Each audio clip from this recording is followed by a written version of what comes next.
L'État est-il en faillite? Quand on voit le niveau des finances publiques, on a de quoi s'interroger. Emmanuel Macron est inquiet lui-même. On en parle avec votre invité Adrien Jeanne, Prisca Thévenot, porte-parole du gouvernement. Bonjour Prisca Thévenot. Bonjour. Alors vous êtes plutôt paniquée ou plutôt inquiète ce matin? Plutôt déterminé à continuer à agir. Et je pense que c'est ça qui est important de le rappeler aujourd'hui, c'est qu'on est en responsabilité politique. Et par rapport à cela, nous avons un devoir de transparence vis-à-vis des Français. Quand on regarde la presse ce matin, pour le Figaro, c'est vent de panique au sommet de l'État. Pour les Échos, c'est le scénario qui inquiète Macron. À chaque fois, bien sûr, comme le disait Bruce tout ça à l'instant, il est question du déficit. Vous craignez pas le verdict des agences de notation fin avril qui vont juger la situation de la France? Je vous le dis encore une fois, il ne s'agit pas de craindre et d'avoir peur. Ça, je le laisse à certains opposants politiques qui se complaisent et se roulent en boule en permanence dans les angoisses des uns et des autres. Nous sommes là pour rassurer et donc agir. Et donc oui, regardez la situation telle qu'elle est. Est-ce que le contexte est difficile, il est complexe? Oui. Est-ce que nous sommes en capacité d'y faire face? Oui, comme nous l'avons toujours fait. Donc faire face et déterminer à agir, ça veut bien dire, pour être sûr de bien comprendre, que le gouvernement fera tout pour éviter une dégradation de la note de la France par ces fameuses agences, avec une conséquence à la clé qui est l'augmentation des taux d'intérêt, un argent qui nous coûte plus cher. Nous ferons tout pour continuer à défendre les Françaises et les Français dans leur quotidien et continuer à investir là où nous devons, mais aussi économiser là où nous pouvons.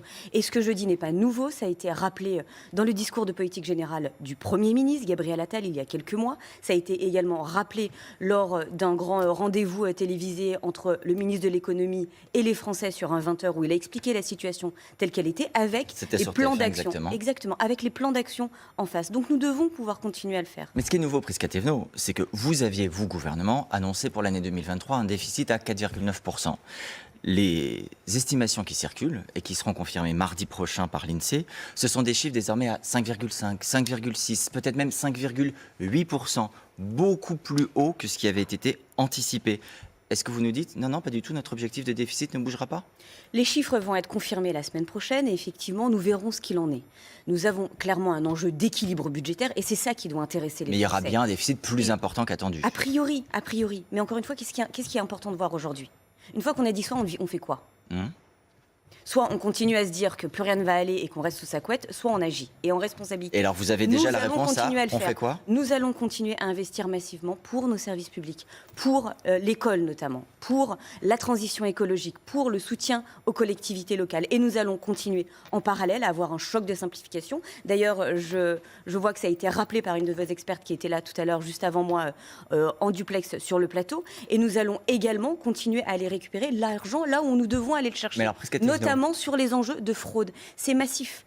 15,2 milliards de fraudes ont pu être recouverts sur des enjeux de fraude fiscale. Ça ne suffira pas à résorber l'intégralité du déficit ou empêcher le dérapage. Vous avez raison, et d'où l'enjeu en parallèle. Donc je réexplique. Effectivement, nous avons des plans d'action et des moyens et des leviers d'action. Déjà le sujet de la fraude sociale, fiscale et également les douanes. Nous avons aussi un choc de simplification parce que souvent la norme sur la norme alourdit, mais aussi coûte cher au fonctionnement de l'État.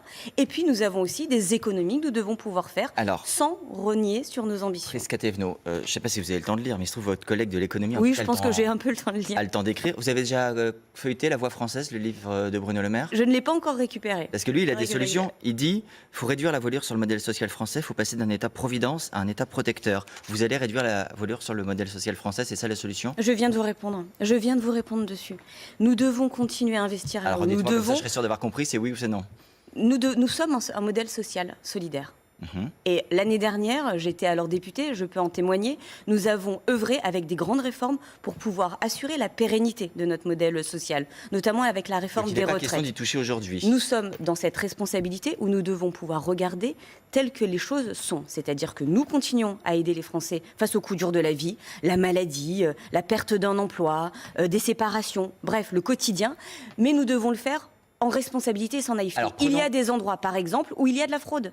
Et je dois le dire, je ne voulais pas en parler, mais c'est important. C'est important. 15,2 milliards, c'est monstrueux. On en a parlé hier. Juste, soyons très concrets. Par exemple, l'indexation des retraites sur l'inflation.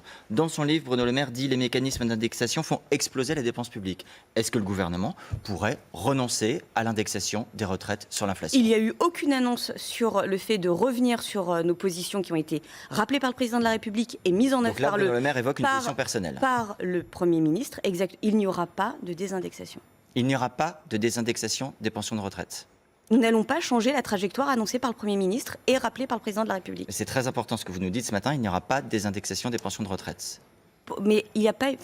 Encore une fois, nous avons un président de la Non, République... mais je voudrais juste être sûr d'avoir compris ce que vous venez de nous dire. Il n'y aura pas de désindexation des pensions de retraite Les retraites vont continuer à pouvoir suivre telles qu'elles l'ont été au cours des années précédentes. sur l'inflation. D'accord.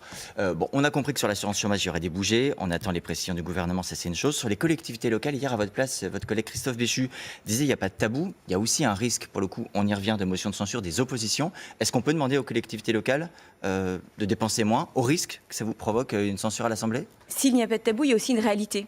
Et la réalité, c'est celle des chiffres. Vous en parliez en début d'échange. La réalité des chiffres de 2024, c'est que nous continuons à soutenir les collectivités locales.